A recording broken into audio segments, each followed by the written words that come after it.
let's see how we get on this. I thought we better define microbiology. You know, the other day I gave it to you like the second time for that or something. But anyway, so it's just the study of small life, isn't it? Microscopic life. And list 3 domains. What you put? What you put? Do you go by Natasha? Yeah. Okay. Bacteria, archaea, and eukaryotes. Eukaryotes. So that's exactly right. And then 6 kingdoms, 2 of those domains are kingdoms, the archaea and the bacteria, and then the eukaryotes have 4 kingdoms, and they are, Caitlin, would you put spread yours on those?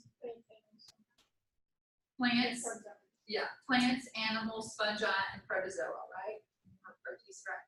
So define bioremediation and medicine, you want that one? Okay. Yeah, using microbes, microorganisms helps clean up the pollutants from the environment. Exactly.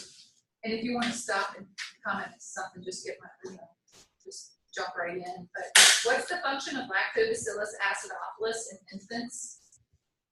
Yeah, which yes, digest to help digest milk. That's right. Where do they encounter this microbe?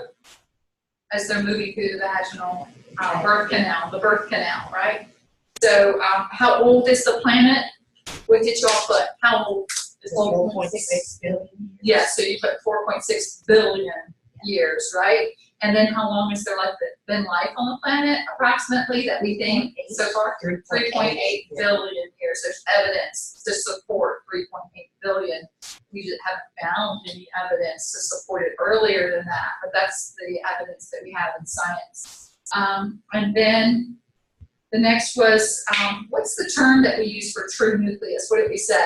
EU, carrion, right? So if you spelled it, just, I hope you tried the spelling, whatever, that's right, eukaryon. And before nucleus is prokaryotic, right? Or prokaryon, right. Define mycology. Study of fungi. It is, study of fungi.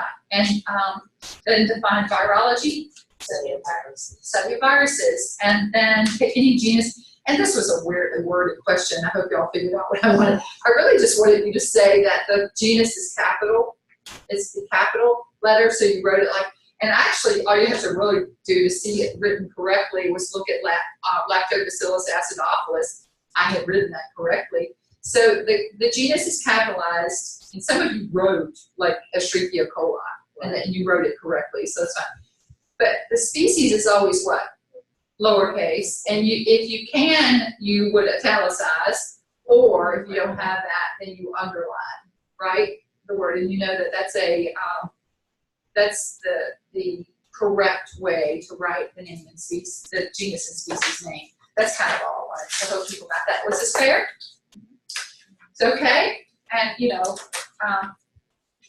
we're just starting. So great. Now, did anybody have anything in the news that they were hearing about or that they wanted to talk about? Start with today. Did anybody see anything that they were interested in? Nobody saw anything that was in the whole weekend. Nothing. So, may I bring up something? Okay.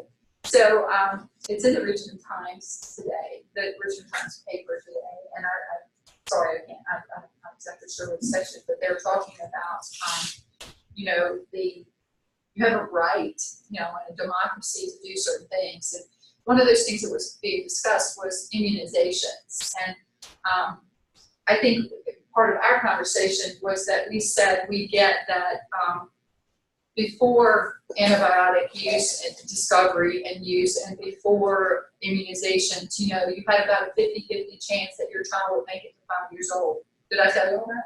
If I didn't tell you that, that's really true. But now we have antibiotics and we also have immunizations, and they've really just saved, and all you have to do is just look at the numbers, countless millions of lives. But, you don't have to. Certainly in a country where we don't have yet a dictator yet, maybe not for long. But anyway, but we don't have, you don't have to do things. You're not ordered to do things. You kind of still have a right to get exemptions for immunizations, and so people are exercising that right, aren't they?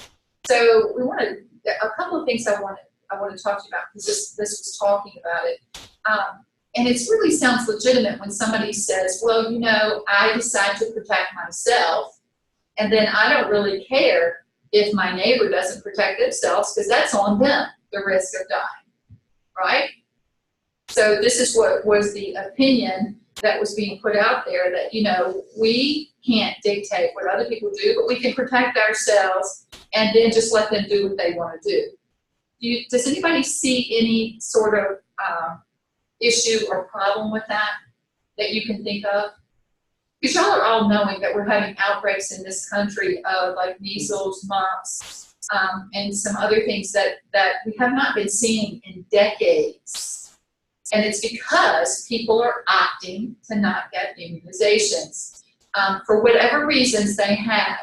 But can you see why people are trying to get into their business? Like, why do we get into their business? Why don't we just let them not have it? And then they can have those little outbreaks, and then the 1 in 1,000 of their children that end up dying from it or having lifelong consequences, it's on them. You know, I'm being sarcastic. You know, I don't really mean that, but I'm being sarcastic. But why can't we just let them choose what they want to do? Natasha, yeah. Now, as far as with people choosing to exercise right now. Yes, exercising their Yeah, rights, that's because regulation. right. It least the risk of the things that happen eradicated to come back, like measles and Which they're doing now. Yeah. But if they come back, but they're not going to affect me, because they won't affect me because I actually had the diseases, and so I'm protected now. But it's not going to affect Caitlin because she had her immunization, so she's going to be fine. You don't care if your neighbor dies, do you? Okay, I mean, really? So, no, I'm just trying to be devil's advocate here. Why do we, as the health profession, why do we strongly encourage, why is that whole recommendation? Why do school systems say, and school systems say this, public supported school systems say you cannot come into the public schools until you have XYZ immunization, or you have to have a documented reason why you're not getting that immunization. Why is that? I'm asking you all, do y'all know why that is? Because there have been reported deaths from diseases that we do have vaccinations for. So yeah, it's a lot of deaths actually, yeah, but why do we care about those people who don't want to protect themselves? If we use our right to protect ourselves, why do we care that we're getting these outbreaks because there's enough people now not getting the disease? Why do we care? Is a possibility that with those outbreaks, that disease can evolve, and with the medication that we have to be immunized from it, we have to keep up with the evolving of that. Because it could get stronger and yeah. become more virulent. It could cause more deaths. It could maybe get stronger. That is a brilliant way to be thinking about, like, for reasons. Some diseases are like that, but the ones like measles, mumps, rubella have been very stable, so they're not getting any more virulent. We haven't noticed that, but you're right about some, but we haven't noticed about that. All right, so does anybody have any other ideas about why, as the health profession pushes and pushes and pushes so that we stop having these outbreaks? Do you have any idea why? Because they can spread them. They definitely can spread them, but here's the thing. Here's what we know. It isn't, if it were just the people who make the informed decision to not get immunizations, if they were the only ones at risk, we'd say good luck. But here's the thing. When enough people are not getting immunized, then your child who's still too young to get the immunization yet, you're going to give it to them as soon as they can get it. But they're so young, but now people are having outbreaks, and you've done everything you were supposed to do to protect, but your child is still too young to get it. They're not. Your child's going to be at risk. People who are older, who might have their immunizations have sort of waned, they're at risk. Some people, because of medical reasons, can't get the immunization. They'd get it if they could, but they have cancer, or they have an immune problem, and they can't get it. So here's the thing, the reason that as an informed health profession, we push for people to get immunizations, because if more than 92-3% of the population are immunized, then those few who can't get it because they're too young yet, they're too old and they didn't get they may have gotten the immunization, but it might not have worked for them, or they have cancer, or they have whatever, they'll still be protected. The reason the health professionals push it is because if we can get enough healthy people getting the immunization, we had something called, and I need y'all to know this, it's called herd immunity. And this was a topic discussed in the paper this morning, and I wondered how many people were actually even got the message, because we don't know. But herd immunity means this. We don't have to have every single person in the population immunized for everyone to be protected. We don't have to. Now, what we do need, usually we think of it as greater than 93-95%. There's going to be about 5% of the population that won't build immunity, or they can't get the immunization because they're too much at risk. Like I said, they're too young yet, or they've got cancer, or they've got other things, they can't get it. And not everybody who gets an immunization will actually get immunity. But herd immunity means this. If these dots represent individuals within a population, this is a population. And I want y'all to think about, like, the United States, what is it, 300 million plus, right? But let's just think about the population of, let's say, elementary school. The closest one, I think, is Eureka Elementary School. Okay, so this is the population of Eureka Elementary School. And there are a few, well, let's make it, there are a few in that population that didn't get immunizations for whatever reasons. They didn't get immunized because they maybe have a health condition that prevents them from getting the immunization. Or, this one was that way. But this one didn't get immunized because they got a religious exemption or something. This one didn't get immunized because I don't know why, but they just didn't. Or maybe this one didn't get immunized, this one got immunized but didn't build a response. But see, so you've got a few right there that could get the disease. But guess who's protecting them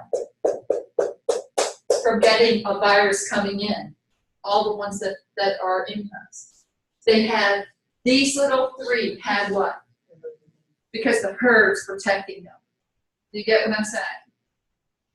So, what is happening, what we see happening, and these outbreaks, is that we're not getting enough numbers. So we've got this whole little area that now are not immunized. And so can the disease end up getting to this one?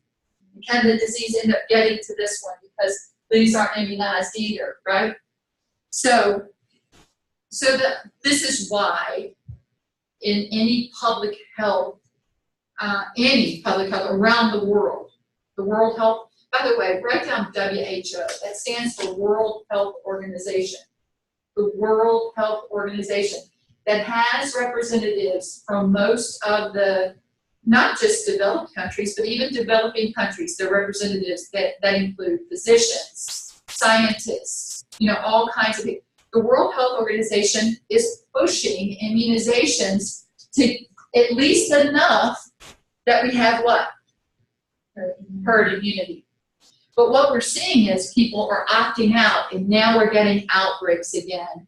And those outbreaks don't just affect the ones who've made a conscious decision not to get immunizations. Sometimes they're affecting your child because your child was just too sick to get it and couldn't get it. You know what I mean? You would have if you could have. Or maybe it's affecting your child because your child hasn't reached the age yet for the immunization. And you just happen to be out in Walmart or somewhere, and somebody who didn't get immunized is now spreading the disease to your child who you would have gotten immunized as soon as it was possible. You get what I mean? So it doesn't just affect them. And that was the whole conversation of this article this morning, was talking about, yeah, if it just affected the adults who make a decision about something, then fine. But it doesn't. It affects it affects the people who sometimes are the weakest in our population, our children, and those that are sick that can't be immunized. Do you have any questions about that? Immunity and immunizations, and while we're trying to get to herd immunity levels. Do we have to have 100% immunized to be protected? No. But we have to have enough of a campaign going that we prevent outbreaks. Because the outbreaks don't just affect the ones who consciously made a decision not to be immunized. It affects some of the innocent as well. And I consider children innocent, don't y'all? Okay, so that was something that I read this morning. I was thinking about this class. And anybody else see anything? No? Ready? So I am going to sort of take this class and use it almost like a survey class or almost a graduate level class. But anyway, all right. So let's see. What we look at. This is talking about microbes and the planet, and we said, well, we have life as we know it without the microorganisms on this planet doing all the stuff they do for us. We absolutely would we? And we talked about how long there's been life on this planet, and I won't stress to you guys because I know you get it in anatomy and physiology, but we understand that scientific theories are actually exalted explanations, aren't they? After exhaustive research. They're not just an idea that somebody has and making a statement about why something's acting the way it is. It's not. A scientific theory is using the facts. Facts are not disputable. Laws of nature, and then exhaustive scientific methodologies to try to explain a naturally occurring phenomenon. So that's what a scientific theory is. It is not just, I've had people say, oh, we're just not going to teach. I've heard pretty close by, even university, well, we're not going to teach that because that's somebody's ideas. No, that is the best science. That's the information we know today by using the experts in the fields around the world. They have exhaustively studied and come up with an explanation about a naturally occurring event, and this is what is accepted by the most brilliant minds today. Okay, so that's what a scientific theory is. Not at all like you use the term theory outside of the science class, but that's a scientific theory.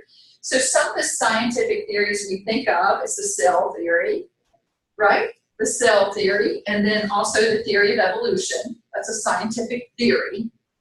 And just briefly, we didn't talk about the theory of evolution yet, did we in here? Yes. A little bit, right, so a little bit, that percentage of traits found within a population change over time, so great. So we know that. And then there's something called the germ theory of disease. Did I mention that to you yet? Okay, so the germ theory of disease, there's going to be a little bit later, we're going to talk about too, but pretty much with the germ theory of disease, this is really important to us in microbiology, infectious disease. The germ theory of disease states that infectious diseases are caused by actual organisms. We might not know what they are. We might have to do a lot of research to discover what they are, but there's a cause and effect, and they're caused by microorganisms. So you don't get HIV because of having anal sex or that you're homosexual. That's what people thought at one point. That wasn't very long ago. They thought that.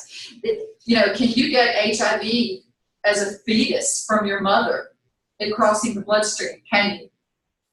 Can fetuses get HIV? Yeah, it's just a virus. So we know it's a virus. We know how it's transmitted. We know that it's transmitted easier in some ways than other ways. But we know that that's what's causing it. It's not because of your sexuality. It is not because of the color of your skin. It is not because of your age. It is not. It is a virus that can be transmitted in certain ways. And so with that knowledge, like the germ theory of disease tells us that for every disease, infectious disease, we want to find out what the causative agent is We want to find out how that causative agent is transmitted. We want to find out how to best prevent the transmission. We want to find out how the best way to treat it, right? So that's the germ theory of disease, and we're going to talk more about it. I'll give you right now that the person who gave us that, who helped us to understand that disease isn't caused because some supreme being just didn't like the way you had sex, right? There's a cause and effect, and it's Robert Koch. Robert Koch was the scientist, more than 100 years ago. So Robert Koch is the one. And the research he did, one of the things he researched a lot was a bacterium that causes a disease we call anthrax. Have y'all heard of anthrax? You have, and it's caused from a bacterium. The anthrax is a bacterium that produces an incredibly potent toxin that's really deadly, right? But anyway, that was one of the microorganisms that he worked with, and came up with something called Koch's postulates. These Koch postulates, instead of that word postulate, though I would want you to have heard that, you could say steps. The steps to figure out what is the causative agent of disease, we still use them today. We still use Koch's postulates to discover causes of disease today. And we'll talk a little bit more about it later, but any questions so far? All right, so scientific theories we know about. And we know that when you think about like the theory of evolution, it remains, it's not widely accepted among, it's an idea, right? Is this true or false? Is this just an idea that's not accepted and, whatever? No, this is a scientific theory that's accepted by most scientists today, and by all real scientists today, and this is what we think of that explains how life has come to be on the planet that we know it. And they really do shape our planet. What are we seeing in the news right now? And the obvious thing that we're seeing with this event that's going on, anybody know what's going on down in Brazil and in South America right now? What's going on? Fires. And so the rainforest and something like 70,000 fires are going on. Did I hear that wrong? No, I heard that. You heard that number? Because I was thinking 70,000. What? Oh my gosh. But the rainforest, we know, gives about 20% of the oxygen in our atmosphere, is responsible for the oxygen we're getting. Is anybody concerned? Okay, so people should be thinking, okay, wait a minute. What'd you say? They know trees, they breathe. Yeah, so this is something that's a real concern. But what we also know that's happening is that with deforestation, for people to become farmers and making food for all the people that we have on the planet. We know a lot of those fires are man-made fires because they're trying to get rid of the forest so that they can do agriculture, and make food. But what we know that's been happening is we're losing species before they're even discovered.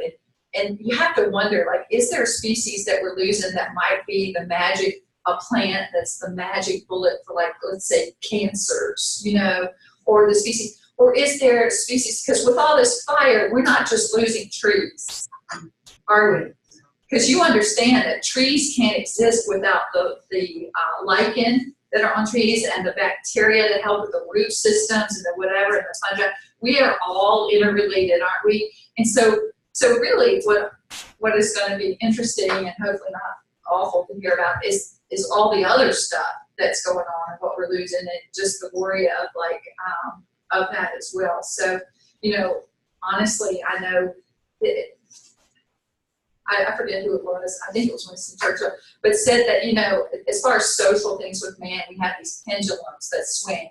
So we go from being kind of progressive, but then we'll swing back to conservative, and then it swings. And, if you can just hang on to the pendulum, you probably get back. But here's the thing, what's happening around the world, not just in the United States, but certainly happened in the United States now with our administration, we want to be isolated. We don't want any different, and we want to be isolated, we take care of our own. Why wouldn't you take care of someone else? Here's why. Because we're one world, and we are one race, and we better be helping down in South America with those fires, right? Everybody in the world is going to be affected by that. What we realize is that our world has become pretty small, and globalization, not just for economy and people who are really rich making more money. But everything from science that we figure out, like cures for diseases, and just all of this, we're really connected, aren't we? Do y'all feel like that? I feel like I'm preaching. I'm not trying to preach. Do y'all have a different view? Do you have a different view? I would love. I mean, do you? Does anybody want the floor for a minute or two? Or three? I mean, I don't know.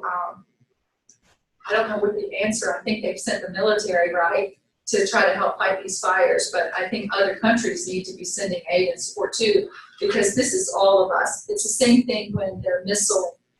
Y'all have all heard in Russia they had that explosion, right? And they think it was because of y'all probably know more about it than I do. Do you remember this? Or y'all? Everybody remembers Chernobyl, right? You've heard of Chernobyl and all the radiation that was released in Chernobyl, and a lot of people think that just affected the Russian people within that zone there and killed them, and a lot of their kids died of cancers and whatever. They think it just affected them. It did not. It got up in our atmosphere and it came across all the countries, including the United States. Our radiation levels went up with Chernobyl when that blew up, right? And now Russia just had another incident. Does anybody know more about it than I can say? Can tell the rest of the class? Has everybody heard that happened and they think it was because they were testing a missile? And at first they were like, oh, no, we weren't doing that, and there was no radiation. But now we know that it's like 20, well, we're hearing that there's 20 times level of radiation there than they had first claimed. Are y'all hearing? So anyway, is that going to affect just the people there that live there? No, because our atmosphere, I mean, we all need this, we all need the atmosphere, it affects all of us. So transparency, communication, I sound like a hippie a lot of times, but you know, love, right, for our neighbors and our neighboring countries and just everybody, because we're really kind of all in this together. It can affect us, especially the things that are going on, the types of testing and stuff that's going on. But anyway, so photosynthesis, we know we get oxygen.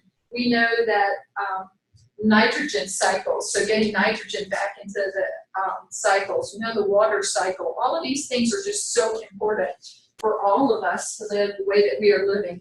I mean, if we want to stay on the planet, right? If we want to stay on the planet, here's what we kind of know. No matter what happens, even if there is another, and we do think we're in the sixth mass extinction event, and human activity is causing it by encroachment on other species' habitats. But even if we do something that ends up taking us down, life will continue to exist. It would just, whatever was left behind would probably, will probably just continue on.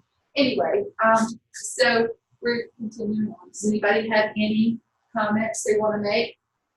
So we had talked about all kinds of food, all the good things that microbes do to us, and things that we understand. I had given you a definition for bioremediation. We talked about genetic engineering a little bit, didn't we?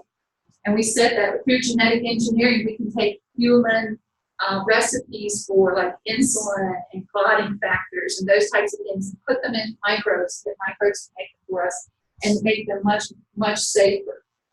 When we think about pathogens, and pathogens, anything that has a potential to cause disease, we realize it's just very, very few of them compared to all the good microorganisms.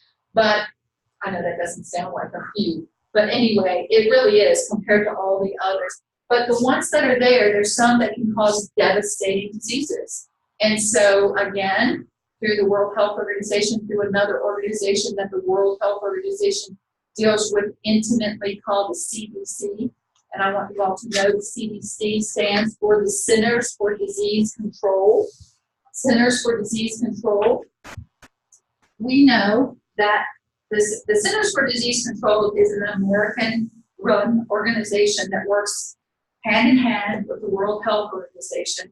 The Centers for Disease Control has scientists from all over the country. It's based in Atlanta, but in every country there are representatives from CDC that are there that are monitoring the emerging diseases that are going on in those countries and new diseases, things that look like they might be new diseases. So there are scientists that are there monitoring those types of situations, looking for any kind of diseases that might cause alarm that would require quarantine, right? Because when we think about it, humans are this isn't me, I sound like such a pessimist today, but the Centers of Disease Control, the scientists there say we really just one perfect parasite away from annihilating the human race on the planet. Because if one good, perfect parasite came in and spread, because now our world really is small. People get on the plane with a lot of people from a lot of countries, and they're just all over the place now, right?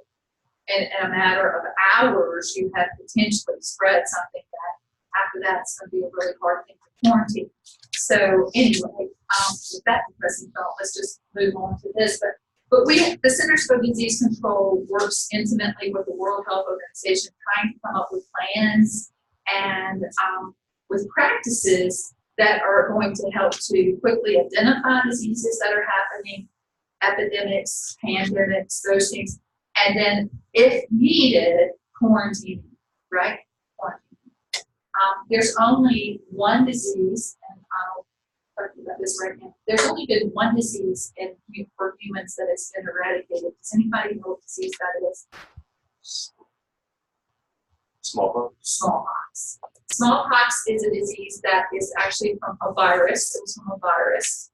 And smallpox, outbreaks of smallpox, as far as human history, y'all probably have heard about this. I mean, just the devastation it would do to populations that smallpox moved through. Like when Europeans came to North America and we had smallpox endemically within the European populations, but the Native Americans had never been exposed to that virus. And it wasn't just that we came in and invaded it and just stole their land, which we did. But it wasn't even so much that. We really killed them by introducing most of them, wiped out whole little populations of Native Americans by smallpox being introduced to them. So smallpox is a devastating disease with a high mortality rate. And the people who survive smallpox actually usually have long-lasting scars. The last known case of smallpox was back in the 70s. It was like 77, I want to say. But anyway, and now smallpox has been eradicated. No one has died or had smallpox really since then. How did we do that? With what worldwide process happened to eradicate smallpox? Immunizations. And so back in the 70s, we were able to do that. We were able to go around the world giving immunizations, and we eradicated smallpox, which had a crazy high mortality rate. So that's wonderful, isn't it? Let me tell you about smallpox, though, and along with smallpox is from a virus, and is that important that you know it's a virus? Smallpox is this kind of a scary virus for the modern world, because with smallpox, it has a long incubation rate, and it's easily transmitted through respiratory. So through the air, through respiratory droplets. So, Haley, I could sneeze right now if I were carrying smallpox and I hadn't broken out yet with any sort of respiratory disease or visual signs of it, but I could be incubating it, and I could cough or leave something on through it, and you could get it, right? And it can take a few weeks before you actually get sick, but you are infectious the whole time. So you have been gone and given it to everybody, and there were no outwardly signs of quarantine. You know what I'm saying? So it's a really scary kind of disease because of that, because of the long incubation period where you don't know if somebody has it, but they could be infectious, right? So it takes a long time. It's sort of Ebola is a little bit like that too, actually, that virus. But anyway, so smallpox has say what we're talking about. So so for diseases that are just in the human population, so it's not like you have dogs that are pets or other animals like chickens that are also having diseases that are just isolated in human population, we have the ability to eradicate them. Now, it would be impossible to eradicate diseases that are in also animal species, and we can catch up with animals and we can get them back, because then it's impossible. the ones that are just in humans, like smallpox, we were able to, and another one that we are hoping to be able to in the very near future is polio. Does anybody know want to know polio is caused from a virus?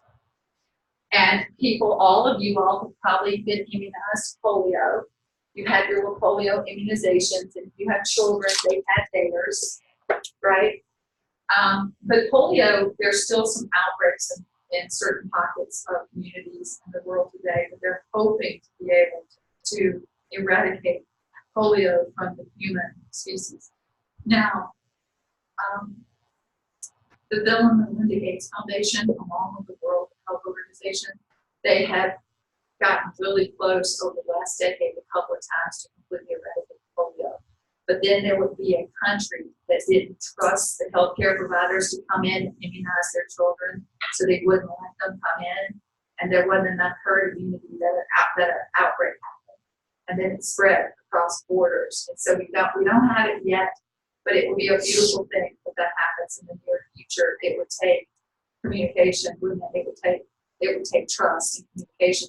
Some students sometimes feel like, oh my gosh, why wouldn't we just let people come in and immunize our children? But imagine if you are just imagine you and your children, and then some Russia wants to come in and give your child a shot. Would you let them, Caitlin?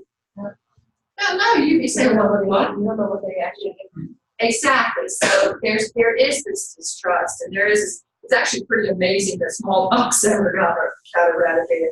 But I think the horror of smallpox, and y'all Google that, because that's horrible. I think the horror of smallpox was one of the stimuluses for people to say, yeah, come in, if you could prevent this, then come in and do whatever, you know. But polio is pretty horrible too. Do any of y'all know anybody with polio that had survived polio that might have like some permanent paralysis, limb, motor paralysis? Did any of y'all? See, maybe you don't, because the last real outbreaks that happened in this country were when I was younger. But I remember, y'all know Randolph Henry High School. Everybody know Randolph Henry High School is in Charlotte. The gymnasium was held as a outbreak center where they brought in iron lungs for people that got put in those gyms. So outbreaks, not only it has a significant mortality rate, but the people who actually do survive sometimes lose the ability to breathe on their own, or they lose the motor skill ability. So, you know, they have a limp, or they have a impairment to a limb. So, but y'all kind of don't know people like that anymore, because it's rare that it ever happens in this country. Why? Because of immunizations. And the cool thing is that if we could eradicate it around the world, that would be one immunization we could take off the table. I'm probably the only person in this room that has a smallpox immunization, because I got it, and we used to have to it to go to school. I was so proud of my little scar, on my arm that I had, because it meant I was old enough to be in school. Because you had to have a smallpox immunization to go to school back in the day. But now we don't. Here's the thing about these viruses and smallpox being so devastating. We still have live smallpox. Centers for Disease Control has a live habit, and it's protected. It's like guarded. And it's certainly in the level 4, biological level 4, which is the highest hazard protection that the CDC has. So people have to, you're really counted up whatever's working. And Italy has some, Russia has a stock of it, and I want to say Germany, but I'm not sure. Anyway, but there are a few labs in the world today that still have live smallpox. If I said polio, smallpox. Why do you think we're keeping it? Why don't we just destroy all of our known quantities? Yes. You can still, in case somebody uses something else, you can still use it as to go back and find out more information or research on it. Well, that's what like really sweet people think. They think, we just say it so we can continue to study about it. No, actually, that is what they say. That's what they say. They say they want to keep it because they're still learning, things about it. It's been stable. It hasn't evolved. It's a very stable, kind of deadly virus. But actually, I hate to say this, but we've had these times in our history where our leaders for these countries have said, almost like pointing guns at each other, we'll kill our strains if you kill yours at the same time. It's probably being kept as a bioweapon. Oh, honestly, it would be the dumbest bioweapon that ever got released. Anthrax is another one that is a microbe that they use as a bioweapon. It would be the dumbest one ever to use because the incubation period is so long. So probably the people who released it would have a lot of dead on their side too. Do you get what I'm saying? And we also are still making immunizations for it. Our soldiers get it. The soldiers that are going to be on the front line still get that. And so what does that tell you that they know it's being held for as a bioweapon? You know, man, when I say man, I don't mean like they are, I just mean man in those silly little ways, right? Don't we just wish that we could like tell them, why we do this? This is 2019, really? Stop this. But anyway, that is one of the reasons. We've actually had dates set up and dates and times set where all the stores of smallpox were supposed to at the same time destroy their smallpox virus. And one or two would back out at the last minute. That's crazy. Okay. So when we think about emerging diseases, I'm sending off pandas, but these aren't pandas. This is all about our microbial world and thinking about things we need to be thinking about. We do have some that are called new and emerging diseases, but many of them are not new. They've been around for a really long time. It's just that they have just recently jumped species. And when we say jump species, sometimes when an agent of disease, a microbe, first jump species, it's really, really kind of deadly to the new species that it's introduced to. But oftentimes with it evolving, it becomes less so. Mortality rates go down sometimes after a little bit of time. So we know that AIDS is actually a disease, isn't it? So if you didn't know, acquired immune deficiency syndrome caused by a virus called human immunodeficiency virus. This virus we saw it first jump species in the central regions of Africa, central northern regions of Africa along the Congo. So we know that this is where we first saw this virus jump species. There's still a lot unknown about this, but we can tell from just how disease has spread in that continent and across other continents. Now, we found out a lot about it. It is a fairly rapidly evolving virus. So we have different strains of HIV now. There's some people who are HIV positive with a couple of different types of strains of HIV. So we know it is still a pretty much evolving virus. And we learned a lot about it. And I know it doesn't sound like a short period of time, but from the late 70s to now, we know that we know a lot about how it spread. We know that there are still some studies going on with immunizations. We don't have one that really works, do we? But there's still some of those in process. But we also have treatments now. So with some people being treated, they can live relatively normal lifespans. Before, it was almost considered a death sentence, right? An early death sentence. But now with treatment and regular good treatment, people can live like normal lifespans. So a lot's been happening with that, and we do know about it. Hepatitis C. Does anybody know what hepatitis literally means? Hepatitis, just the word, has inflammation of the liver. That's exactly what it means. And there are more than a dozen viruses that can attack the liver. So this is just one of them, hepatitis C. We know that this virus oftentimes that initial thing that happens in the body might go unnoticed. That initial disease that happens when somebody gets hepatitis C may go unnoticed. You may have something like flu-like symptoms. And when you're that's the same thing with HIV. When somebody first gets HIV in their system, they will have flu-like symptoms. How many people with flu-like symptoms think to themselves, oh, I just encountered HIV, or I just encountered hepatitis C? You're not thinking that. You're thinking what? Oh, I had the flu. That's what you're thinking. And that's usually right, because it is usually viruses like that. So that's usually right. But anyway, hepatitis C, and now we're seeing, like, especially in baby boomers, there's this, and you guys see commercials where they're advising baby boomers to go get tested for hepatitis C. Because what we know is some of these viruses can actually, the first initial disease is not so bad, but they can stay in the system. And when they stay in the system, the things that they're causing later is much worse than the initial thing. And with hepatitis C, it can cause liver disease, but also cancer. And it can lead to cancerous changes of the liver. So not only that the liver would shut down, but cancerous changes to the liver. So that's hepatitis C. West Nile virus is an arbovirus. When you hear about the term arbovirus, it means arthropod-borne virus. Have you ever heard of that term, arbovirus? West Nile is just one of them. So West Nile virus is an arbovirus, which means that it takes an arthropod-borne virus to transmit it.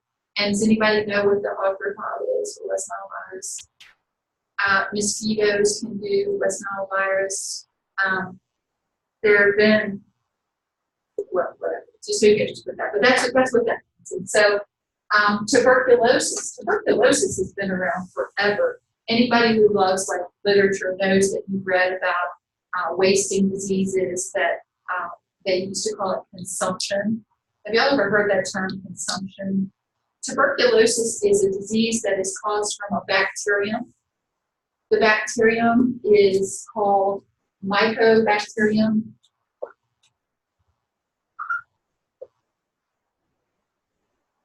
is the genus, Mycobacterium, and tuberculosis is one of the species. So tuberculosis is one, but there are a couple of other species. There's one called avium, and what does avium suggest? Where would we get that from? Maybe birds. Avium intracellulare. So the tuberculosis is the one that you tend to think of. And this bacterium's been around forever, and it was a death sentence way back before antibiotics. But now with antibiotics, can we treat tuberculosis? What'd you say? It is a very long treatment, and some of the drugs can be toxic to the liver. So it is, I mean, it's not a walk in the park treatment, but it can be treated. The concern we have now, though, is that we have this bacterium is building, we have some strains of this that are building resistance. And we do have a strain of tuberculosis now that's caused from a strain that we have nothing to treat. So in those people, that's a death sentence too. We don't have any. So anyway, so when we talk about emerging diseases and new re-emerging, sometimes you'll hear about them as being new, but they're not. They're usually not new. It's just that they're coming back. Now we have association with non-infectious diseases and microbes too, meaning that these you can't really catch, right? You don't catch these from somebody, but they are microbes causing disease in those people. If you have not heard of Helicobacter pylori, H. pylori, people call it H, because after you say Helicobacter the first time, then you can just say H. pylori. Helicobacter pylori causes gastric ulcers. And can you catch that from somebody? No. You can't catch that from somebody. But you do want to know if they have it, because if they have gastric ulcers that are causing that, it's a bacterium, so can we treat gastric ulcers? We can treat gastric ulcers, and the beauty of being able to treat gastric ulcers is that we know this. Are you listening? Be sure you listen to this. Gastric ulcers cause stomach cancer, lead to stomach cancer. Now, not everybody that has gastric ulcers will get stomach cancer. Please don't say I said that. But the people who have stomach cancers, what did they have first? Ulcers, and what caused their ulcers? Something that we could have treated with an antibiotic, H. pylori. So the beautiful thing about knowing that and understanding that, we use Koch's postulates to figure all this out. But the beautiful thing about knowing that is that we can treat people with gastric ulcers now, preventing their ulcers, which should do what to our stomach cancer rates? And we're already seeing that. It's lowering the stomach cancer rates. Do any of y'all know anybody who's had stomach cancer? Yeah, y'all are raising your hand. I usually have maybe one person who knows, and I'll ask, are they still alive? And usually they're not. Stomach cancer is a terrible prognosis. It is an awful prognosis. There are not many people survive at the 5-year mark in stomach cancer. It is a terrible prognosis. So if we're saying that we know what causes stomach ulcers and they're what leads it, we can treat it. And that's great, isn't it?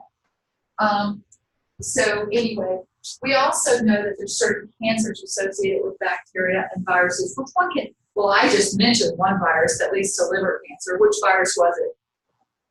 Hepatitis C. Now there's another one too, hepatitis B.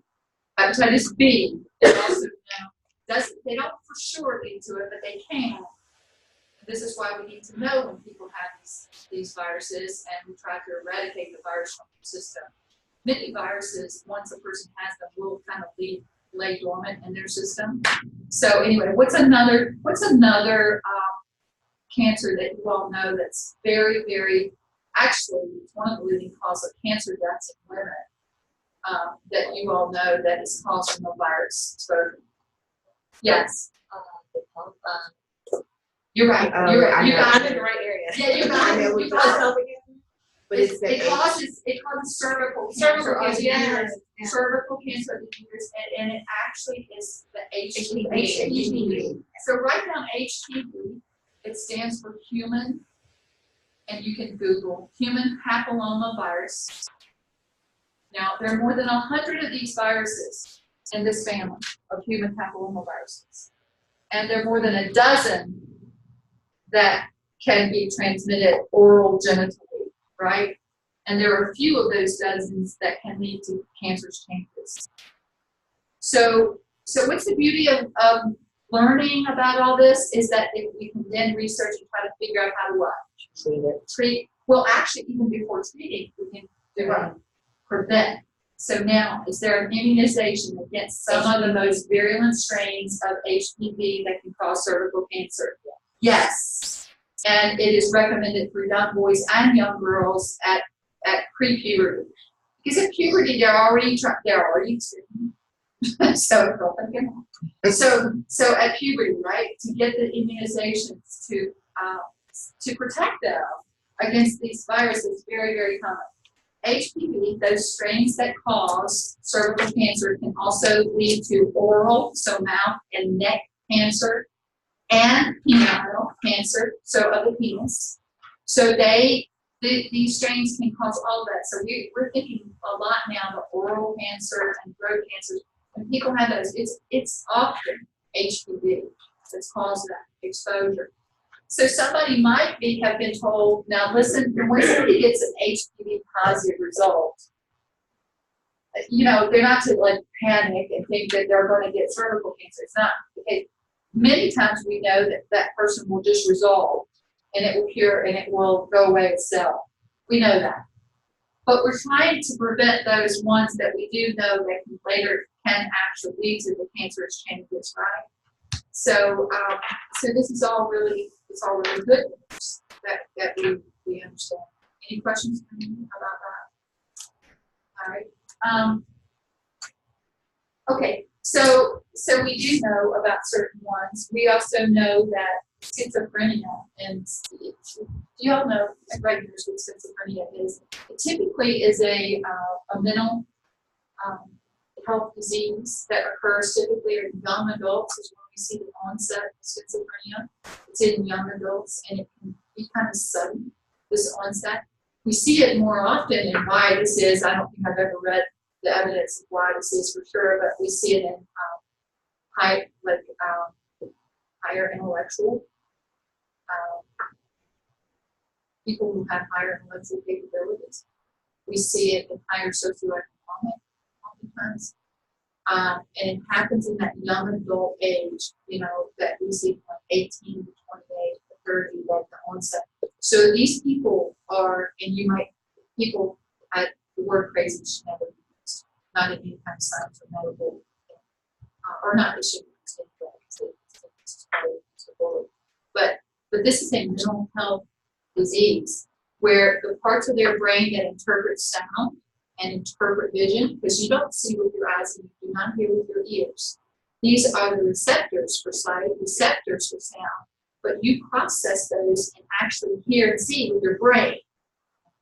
So people with schizophrenia, those process centers, they are, when they say they're seeing something or they say they're hearing, they are, because their brains are being tested, and they are. They can see the activity when there's really nothing there. You know, they shouldn't be, but their brains are processing that. So we know that there is a virus that we think, this virus that in some people, we think that there's a connection between them developing schizophrenia. It's really sad, isn't it? And then also they think that this has to do with some other mental health diseases / disorders, such as even bipolar, what they call bipolar, though I don't think bipolar is accepted anymore. Is anybody in the health profession working on it? Do they use bipolar anymore? Did you raise? Yeah, yeah. Yeah. I haven't seen that. They use like Axis 1, Axis 2. I think they oftentimes change the names of some of these things. You know, like they don't use Asperger's as part of anymore in autism. But the spectrum for autism is way too big. But anyway, but they do feel like these microorganisms actually play a role in how people develop these. Now, it almost makes you, when you're looking at some of this, think to yourself, well, I should just be in bubbles, right? But we really don't. All right, guys, so I've been mentioning some, and I haven't mentioned them all, but I mentioned a few that you all added, so you've got a list of microorganisms going. But I haven't, where do viruses fall? Because we mentioned a lot of viruses today. Where do viruses fall in those domains and kingdoms? But you know, we said all life things, there's 3 domains microbiologists study, and then biologists study 6 kingdoms. But where do viruses fall in those 6 kingdoms?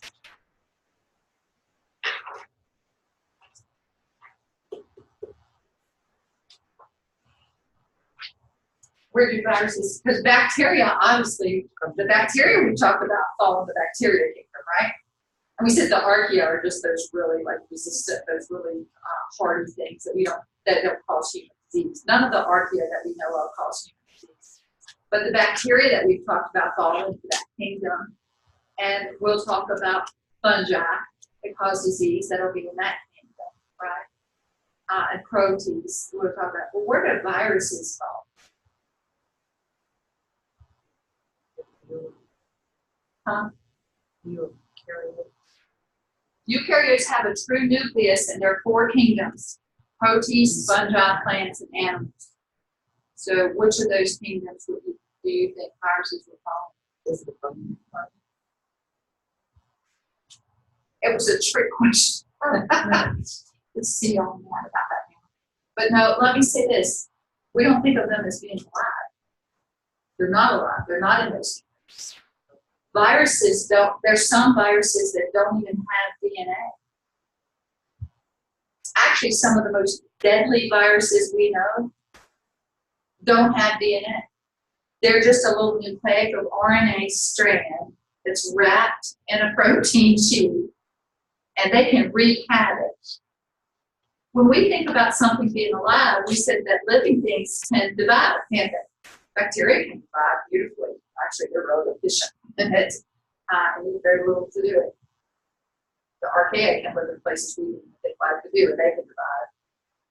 And certainly all the other life comes from pre-existing state of life, but viruses are not considered alive. They can't replicate themselves on their own. They can't.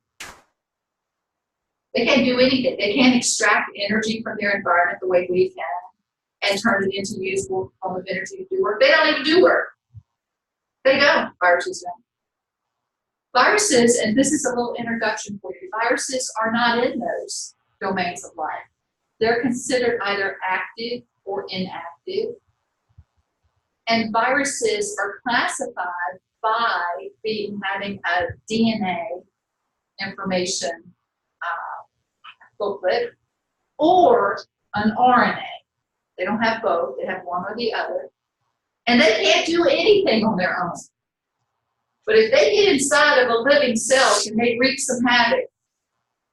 Can they? If they get inside of a living cell, can they wreak some havoc? Viruses can. But I do want you to know that viruses, and by the way, most viruses don't even infect humans. There's some plant viruses, there's some bacteria viruses that infect bacteria. Viruses are tiny, itty bitty, tiny, and they aren't even alive. They don't have any life processes. They do not. They're either active or inactive. And if they get inside of a living host cell, they can become what? Active. So viruses are said to be, and I want y'all to hear this terminology because this is what they're said to be. They're said to be obligate parasites. Obligate parasites. What do you know? And viruses, again, aren't alive. They're either inactive or active. Is that right?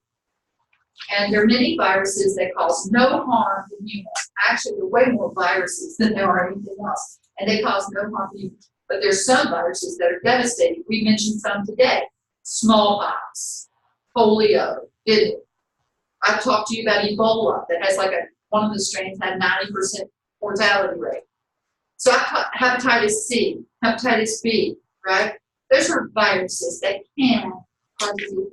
But anyway, what does a parasite mean? What does the term parasite mean? Something that the parasite, like But some things are bugs that aren't necessarily parasites. It feeds off its host. Yeah. So it's something that is going to feed off of a host. That's exactly what a parasite is. Now, what is an obligate parasite? An obligate parasite means that it must be in the living host. It can't do anything outside of the living host, and viruses can. And viruses can. And as I said, most of them are friendly, aren't they? But or just not doing anything to us. And every single kingdom that we know, there are viruses that infect in those kingdoms. Some of them can, and some of them are just benign. Okay? But they can't do anything unless they get inside of a living cell. They cannot do anything. So viruses are not considered alive and dead. They're considered active and inactive. Okay? Now, I want to tell you about one other type of life form that we're going to think about, and then this might be just enough for today. Wednesday, we're going to go to the lab, okay? So we'll be in the lab and see if we can meet here. I want you all to be introduced to the term prion, or prion, P-R-I-O-N, prion. Does anybody know what a prion is? Do you remember what a prion is? No? Anybody know what a prion is? Have you ever heard the term prion? Okay, under prion, I want you all to write down for this, and then after that, give you some examples. A prion is a self-replicating infectious protein. What? Y'all should just be, what did I say? A self-replicating infectious protein. Protein. Are proteins alive? No, proteins aren't alive either. They're not. And the way we think about proteins, we think about the animal proteins that we make, the muscles or actin, myosin, collagen, so we know about all these proteins that we think about. Proteins aren't alive. They're just molecules of proteins. And they're held in certain shapes and structures that give them their functions that are very specialized. But proteins aren't alive. Are prions alive? But they're infectious. These are a group of infectious proteins that if you take them in, they cause neurological devastation. Have you all ever heard of mad cow disease? That's a prion disease. What have you heard about mad cow disease? Why do humans have to be worried about that? Because what? Well, it affects the cow's brains. That does, and it's deadly. 100%. By the way, prion infections will fatal. 100% fatal. Is there any cure? No. No cure. Prion diseases are why you get told that your meats that you eat should be inspected, right? And that the animals that you eat should be carefully monitored, that you don't think they have any neurological disease before you slaughter them and kill them. So like that mad cow disease, if there's a herd that they think has mad cow, there was the last one, I think was meat that was being sent to the United States. It was from Canada, but they caught it and they quarantined that whole herd, and only a few of them had it, but they killed the whole herd. They killed the whole herd. So this is a protein that ends up insinuating itself in the nervous system and causing something that we call the disease we call, and whether it's in humans, because humans are down for this too, and I'll tell you the version that's human, mad cow, sheep, and had this other animal species. The disease it causes is something called spongiform encephalitis. This is just a disease.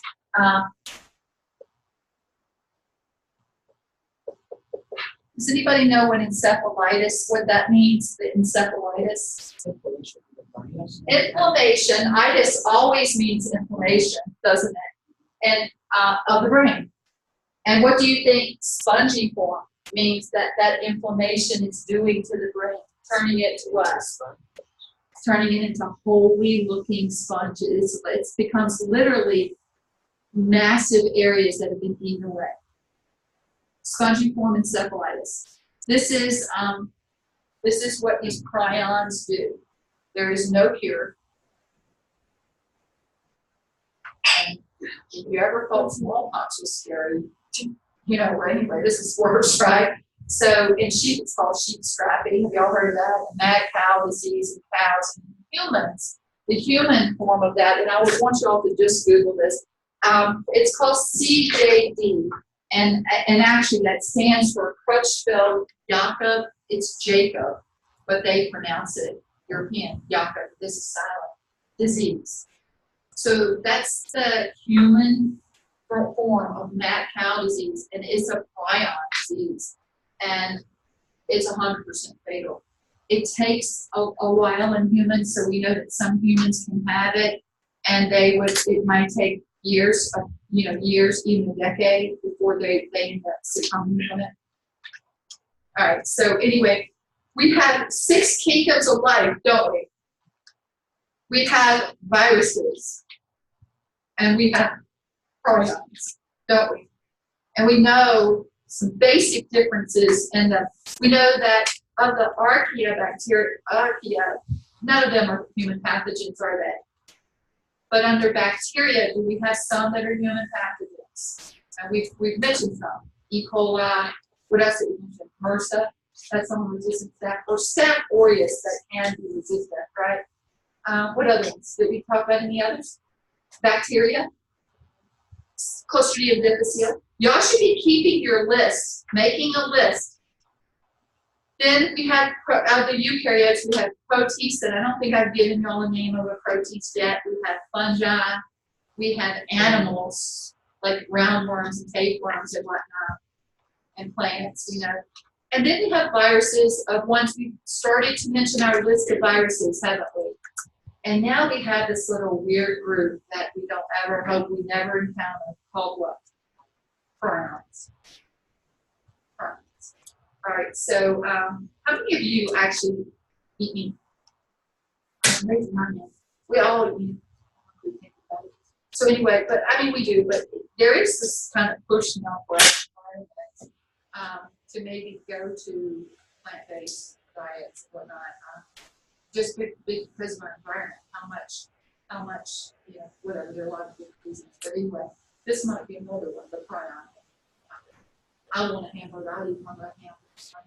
So anyway, the way that prion disease is spread is by eating meat that has been contaminated with the with nerve tissue. So this is where, again, people are butchering and whatnot. They have to be very careful to not expose the meats that they're cutting and butchering to any of the nervous system, brain, and whatever parts. How many of you grew up maybe killing your own hogs and meat, and you had, like your daddy, scrambling eggs and brains, pork brains and eggs? Nobody in here? Okay. I mean, that was not that long ago, right? But people would do that. Does anybody in here butcher their own meat at home? So you do, and you're careful. You learn how to do it. You learn there's a safe practices, and you visually inspect, right? You visually inspect that the meat looks good, and you know it's probably fine. But you are very careful not to expose any of that central nervous system tissues to your cut pieces of meat that you're eating. And that's really true. Any questions? All right. So, did y'all get any notes today? I felt like I went off on a few little tangents. None of this is tangents because this is all just about microbiology. So, do you have enough notes for study guide? You think so? All right. Any questions? All right. Well, so let's meet, but then we can go on over to the lab.